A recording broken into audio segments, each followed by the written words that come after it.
Donc on a commencé à expliquer hier le Inyan de Nama de Kisoufa, et qu'a priori le Nama de Kisoufa, Hachem a vu pour ne pas qu'on souffre de ça, c'est qu'on est la Bechira.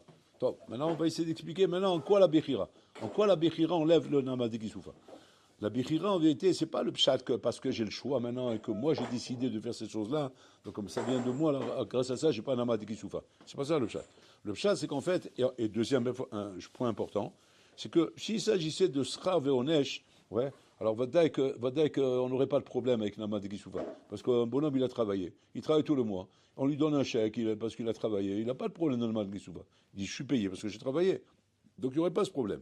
Là, on ne parle pas mitzadze. Là, on parle mitzad, mamash, mitzad, que le bonhomme, quand il va arriver là-haut, il va sentir que mamash, que c'est disproportionné. Là, au niveau sera neige, mais je ne comprends même pas ce qu'on me donne par rapport à ce que j'ai fait. C'est comme si maintenant tu as travaillé dans une boîte, tu arrives à la fin du mois, le patron, maintenant, qu'est-ce qu'il fait? Il te donne maintenant 1 million d'euros.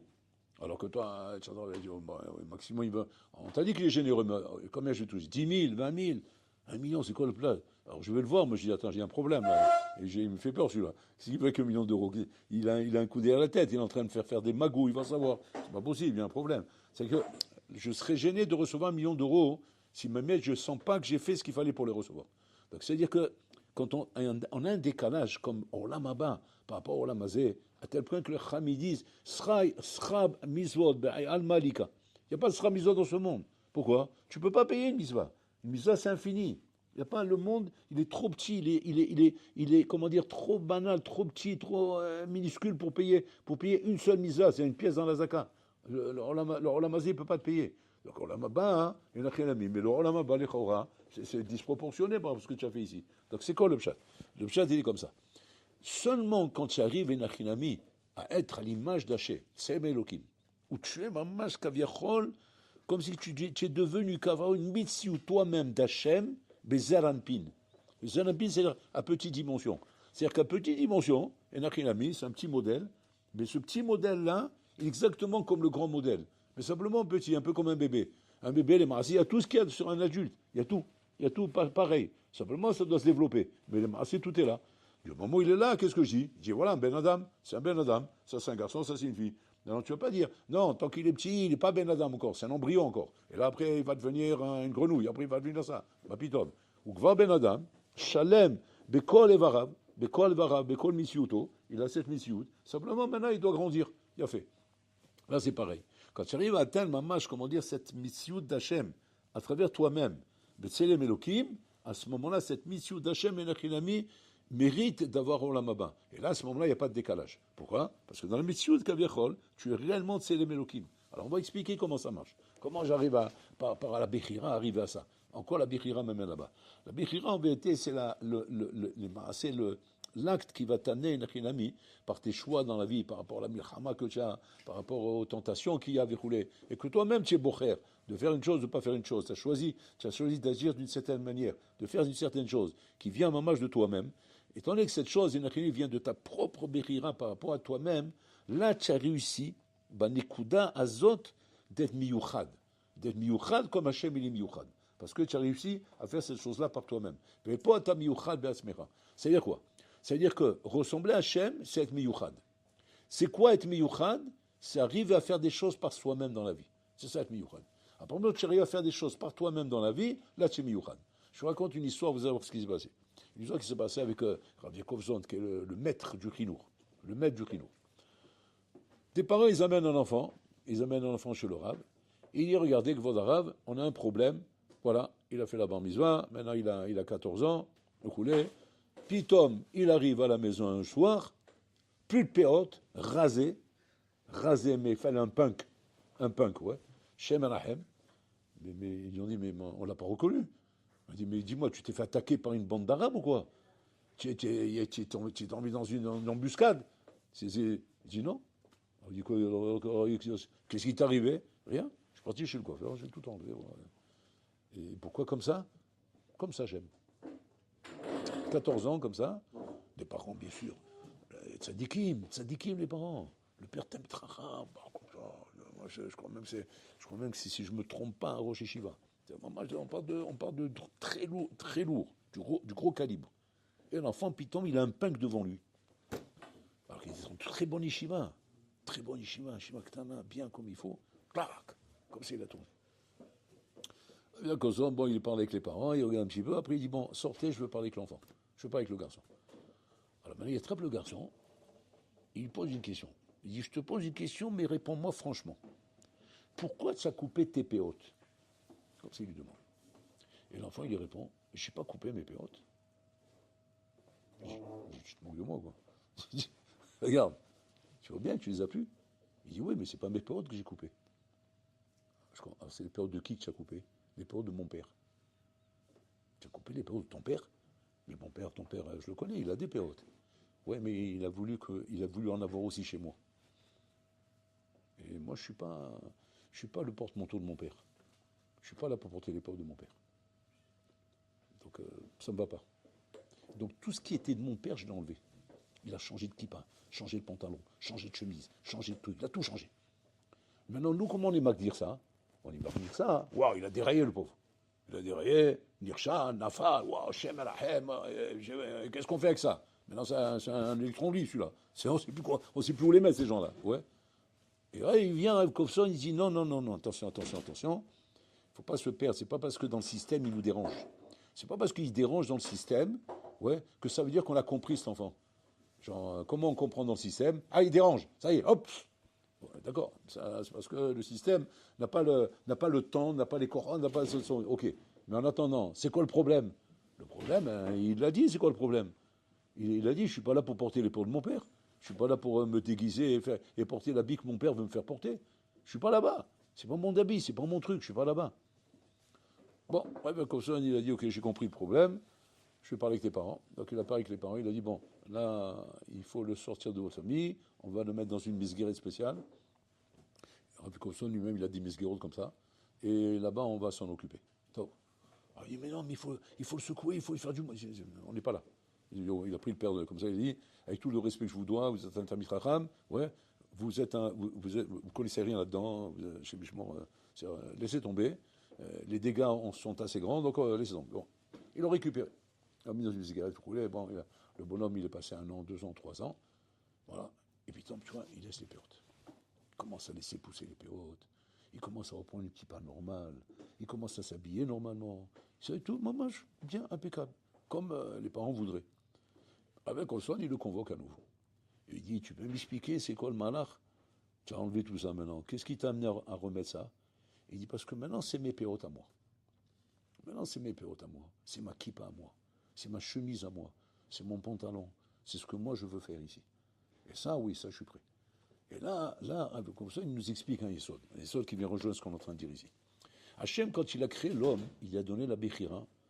Le but de la Bechira qu'il a donné Hachem à l'homme, justement, c'est d'arriver à ça. Pas d'arriver à faire des choses qui sont des records atomiques, mais que ces records atomiques n'ont rien à voir avec toi. C'est des records atomiques, quoi. Qu'on arrivait à ce que la misguérette arrive à faire de toi. La yeshiva fait ça de toi. Le système a fait ça de toi. Tes parents ont fait ça de toi. Tes copains ont fait ça de toi. Bon, alors là, midi, tu vas dire, mais bon, alors là, il va être content. Regarde ça. Tu as vu ce bonhomme-là? C'était un mamage, comment dire, un petit enfant. On a rendu à Moshe Rabbeinu. Bon, alors là, midi, ne m'intéresse pas ce Moshe Rabbeinu. Pourquoi? Parce que c'est pas Moshe Rabbeinu. C'est une copie de Moshe Rabbeinu, mais c'est pas la pièce originale de Moshe Rabbeinu. Et que Hachem, ce qu'il veut en vérité, c'est pas se retrouver comme ça avec des supermans, des gens qui font des choses extraordinaires, si jamais ces choses-là ne viennent pas d'eux-mêmes. Si cette chose-là ne vient pas de toi-même, elle ne peut pas s'appeler Tselem Elohim. C'est l'onikrat Tselem Elohim. Tselem Elohim, c'est quoi? C'est qu'à l'image d'Hachem. C'est quoi l'image d'Hachem? Comme Hachem. C'est quoi comme Hachem? Que Hachem représente Be'atzmo la valeur qu'il a. C'est pas une valeur qu'il a prise de quelque part, et cette valeur, maintenant, il la met en avant, voilà ce que je suis. Non, cette valeur qu'Hachem il a, c'est sa valeur à lui, intrinsèque, c'est-à-dire dans son essence même, Zaherer Shelo, Zaherer Amushlam Shel HaKadosh Baruch Hu. Bon, alors là, il dit, c'est ce que j'appelle Selem Elokim. Je veux te voir, Beshlimut Atzmecha, comme moi je suis Shalem. Comme moi je suis Shalem, tu dois être Shalem. Comme moi je suis Echad, tu dois être Echad. C'est-à-dire quoi? Que cette chose-là que tu fais, même si Enachinami, c'est pas du Superman. Elle n'est pas impressionnante. C'est pas quelque chose qui nous fait waouh quand on l'entend. Mais quand c'est toi-même, un à soi, mieux que 1000 des autres. C'est-à-dire que pour l'homme, il te dit comme ça. Si tu me demandes la question maintenant, qu'est-ce que je préfère chez un Ben Adam? Est-ce que tu préfères chez un Ben Adam 1000 étages, un binyan de 1000 étages, la tour infernale, ouais, ça? Ou bien tu veux un de toi-même? Alors que je vous ai dit, non, je préfère un de lui-même, genre un rez-de-chaussée, plus que 1000 étages. Tu vas dire, attends, mais c'est plus impressionnant. Quand tu as un binyan de 1000 étages, tu as une tour comme ça, tu vois un bonhomme, c'est un phénomène. Il est impressionnant dans tout ce qu'il est. C'est pas mieux? C'est mieux pour toi, Hachem. C'est ça les choras qui sanctifient ton nom dans le monde. C'est ça qui fait du bruit pour ton nom. C'est ça qui amène tout le monde à être en extase. En extase d'entendre waouh, waouh, waouh, qu'est-ce qui sort? Regarde ce qui sort de la Torah d'Hachem, des champions, des superman. Bon, alors là, il dit choum davar. Choum davar. C'est pas ça qui m'intéresse. C'est pas ça qui m'intéresse. Ce bonhomme-là, il m'intéresse pas. Moi, ce qui m'intéresse, c'est le Echad Michelo. Echad Michelo. Bon, alors là, ça change tout le tornit, tout le programme.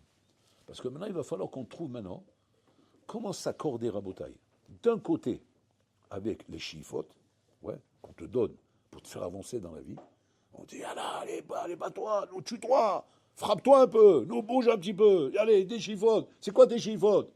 Tu dis, mais non, c'est pas comme ça. Il faut des grandes chiffot, il faut des champions du monde. C'est ça les chiffot. Comment on s'arrange avec ça? Avec le Echad Michelo. Voilà, il te dit, c'est Echad Michelo, moi, qui m'intéresse, c'est pas tout ça. Alors, je comprends pas. Alors c'est quoi le discours qu'on tient? C'est quoi la politique qu'on a? C'est quoi le message qu'on transmet? Alors que c'est là-bas que ça se passe, c'est pas ici que ça se passe. Et on ne comprend pas. Ma pshat rabotai. Et là, il faut comprendre, il faut comprendre un yesod qu'il y a ici, un yesod très chachouf. Qu'en vérité, c'est vrai que d'un côté, on tient le discours de l'encouragement, des chiffres, de l'ambition, du boosting qu'on fait, comment on booste les gens, comment on les pousse, etc. avancer. Mais attention, Kol advarim eli dit Rav Kotler, c'est rak keneged hayetzarara. C'est rien pour faire face au yetzara, c'est tout. Donc il faut bien dissocier entre le discours du boosting, où on te pousse, yalla, finis le chasse, sois baqué dans le truc, fais-les ton sort, fais là-bas, baqué dans les chonis, et en avant, et répète, fais des hazarot 100 fois, 100 000 fois, 10 millions de fois, 150 000 fois, c'est quoi tout ça? Mais tout ça, la Sheila, elle est comme ça. Ça, c'est Echad Mishelcha ou c'est Elef Milachelachirim? C'est Elef Shelachirim, c'est pas Echad Mishelcha. C'est Elef Shelachirim. C'est quoi? C'est ce que Nachinami, le système, a réussi à faire de toi. Mais non, la Sheila, elle est. Alors pourquoi on pousse à ça? On pousse à ça, Keneged Hayetzara. Pourquoi? Parce que le Hayetzara, lui, son travail, c'est que tu n'es même pas le Echad Michelo. Parce qu'il sait très bien que l'enjeu, c'est pas le LF. L'enjeu, c'est le Echad Michelo. Seulement pour qu'il arrive, le Hayetzara, Habibi, comment dire, à te faire sauter ton Echad Michelo, eh ben, il faut qu'il fasse sauter le LF chez la Hérim. Parce que le lève chez la Hérim, c'est la partie commerciale, c'est la partie avec laquelle on va te pousser. Et donc, si jamais tu accroches à cette partie commerciale, eh ben, tu risques à un moment donné d'arriver à sortir le Echad Michelo. Et ça, c'est Vadaï Rabotaï, la milchama que nous faisons avec le Hayetzara. Maintenant, attention, dans cette milchama-là, tu dois, mamash, comment dire, être à la recherche du Echad Michelo. Tu ne dois pas être impressionné uniquement par des records que tu fais. Même le contraire. Tu dois être surtout impressionné par des choses que tu arrives à faire quand tu es Bechad al-Echadarim. Par exemple, tu es en Ben Azmanim. Ben Azmanim. Il n'y a rien qui m'oblige, rien qui me pousse, rien qui m'a. Il n'y a plus de boosting là-bas, c'est fini, le truc commercial, etc. Tout, il n'y a plus rien. Il n'y a plus rien, c'est le drapeau. Il n'y a plus de scène, il n'y a plus de rien, rien. Tout est là. Et maintenant, là-bas, on te dit maintenant quoi? Tu dis, attends, là-bas, qu'est-ce qui se passe là-bas? Là-bas, je suis plus Superman là-bas. Et même, c'est pas seulement je suis plus, ça ne m'intéresse même pas d'être Superman. On te dit, Habibi, tu as compris. Le Ben Azmanim, c'est pas ça le pshat. Le Ben Azmanim, c'est le Zman Enachinami, comme on dit Ben Azmanim, qui est en vérité, qui est le Chiach La'atzmecha Miata. Pour que tu saches qui tu es. Parce que tu as besoin, après tout, de savoir qui tu es. Parce que le qui tu es, c'est ça la vraie image. Cette image qui va être Enachinami, le Tselem Elokim. Ce que réellement tu as réussi à faire avec toi-même. C'est ça qui est important. C'est pas ce qu'on a réussi à faire avec moi. Ce qu'on a réussi à faire avec moi, c'est très simple. Si j'ai affaire à des professionnels commerciaux qui savent booster, ben ils vont faire de moi Superman. C'est ça le travail des entraîneurs. Ils savent booster les gens. Ils savent les amener au maximum d'eux-mêmes. Ils savent les amener à des records. Ouais. Mais ça, le problème, c'est quoi? C'est pas ce que tu as fait avec toi-même, c'est ce qu'on a fait avec toi. Maintenant, Hachem, c'est pas ça qui l'intéresse. Hachem, ce qui l'intéresse, c'est ce que toi, tu fais avec toi-même. Et ça, il a mis, comme le Ben Azmanim, comme les Hafsakot, des trucs. C'est-à-dire, ce qu'on appelle Ben Azmanim, c'est-à-dire c'est les moments où tu n'es plus boosté par la misguérette, où tu es mamache entre tes mains à toi. Et que maintenant, entre tes mains à toi, tu dois maintenant te poser la question et te dire, attends, qu'est-ce que j'arrive à faire par moi-même? Est-ce que j'arrive maintenant que je suis Baradim, j'arrive à faire une Barha Bekavana? J'arrive comme ça, moi-même, il n'y a personne, il n'y a rien, personne qui me regarde, personne qui m'oblige, personne qui va me dire maintenant, oh, qu'est-ce que tu as fait là ou quoi? Non, je suis seul. J'arrive à faire une Barha Bekavana. J'arrive maintenant, en plein Biazmani, comme ça, en plein mois d'août, comme ça, il fait chaud, il n'y a rien à faire, vous voulez? Ouais, je suis comme ça, aujourd'hui, j'ai rien à faire. Je vais au Beth Midrash.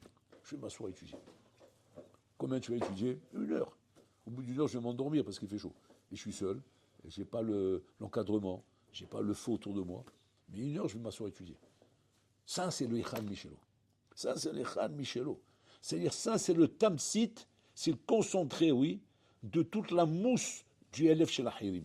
C'est le concentré. Vous savez, quand on fabrique de l'uranium pour faire de la bombe atomique, Habibi, tu dois mettre là-bas des mégatonnes de Homer pour sortir un tamsit mitsumtsam, ouais, d'uranium enrichi à 100% pour pouvoir faire une bombe atomique.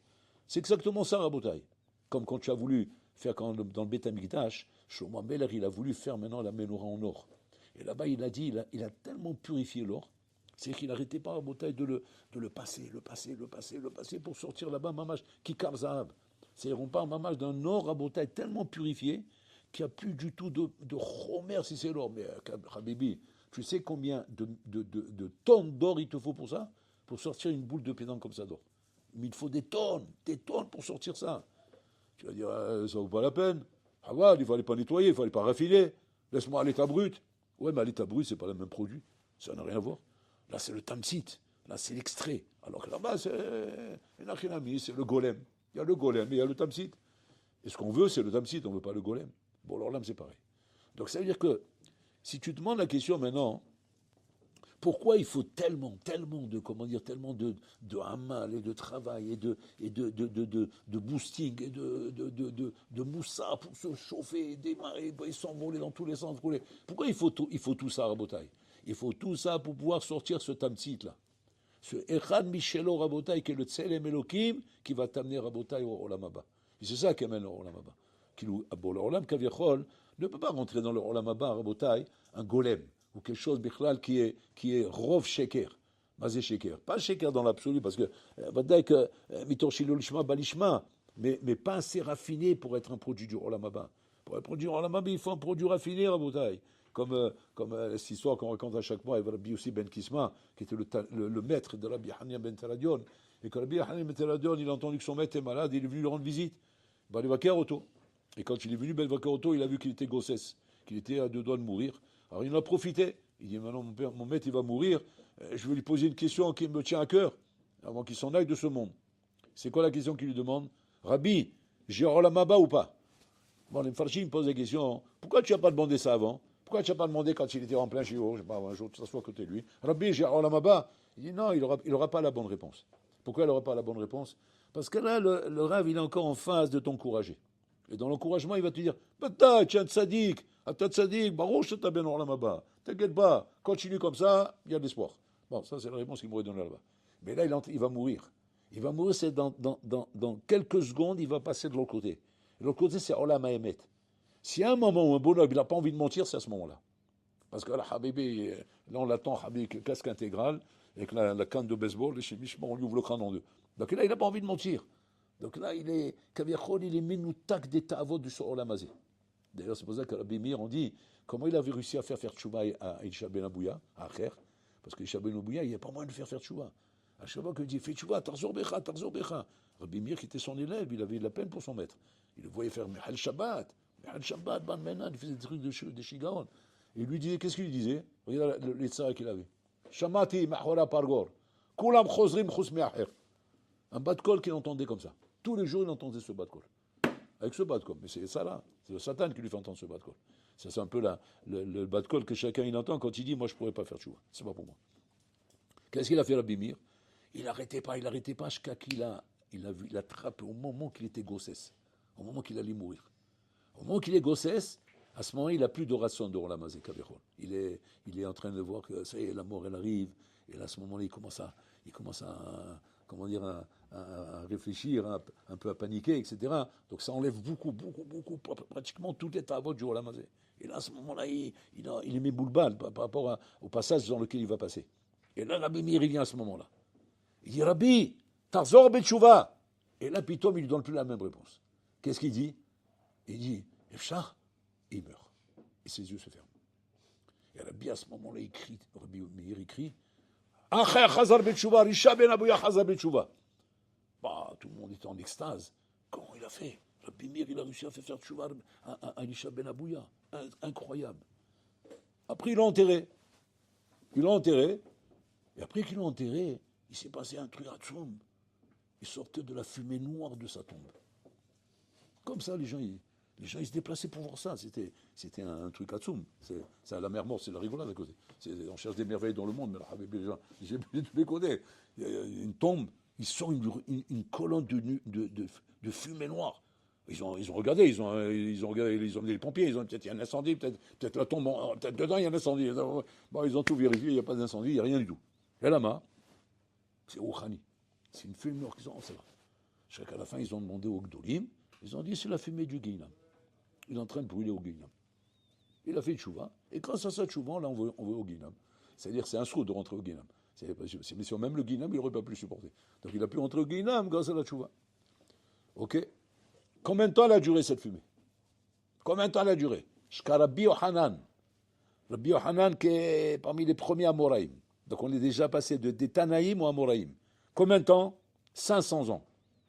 500 ans cette fumée noire en train de sortir de la tombe de Isha Ben Abouya.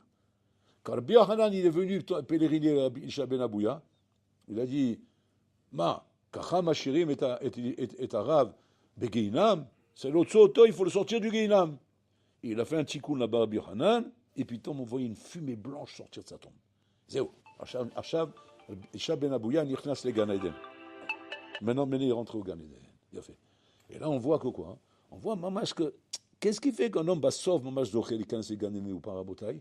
C'est quand on arrive à trouver chez lui, Rabotai, cette Nikuda émitite. Cette Nikuda émitite. Et c'est ce qu'il dit à Rabbi Hanina ben Teradion. Il demande à son maître, j'ai roi la maba ou pas? Son maître, il lui dit, Kloum Maaseh Baliatra. Tu as fait un Maaseh pour avoir le roi Maba?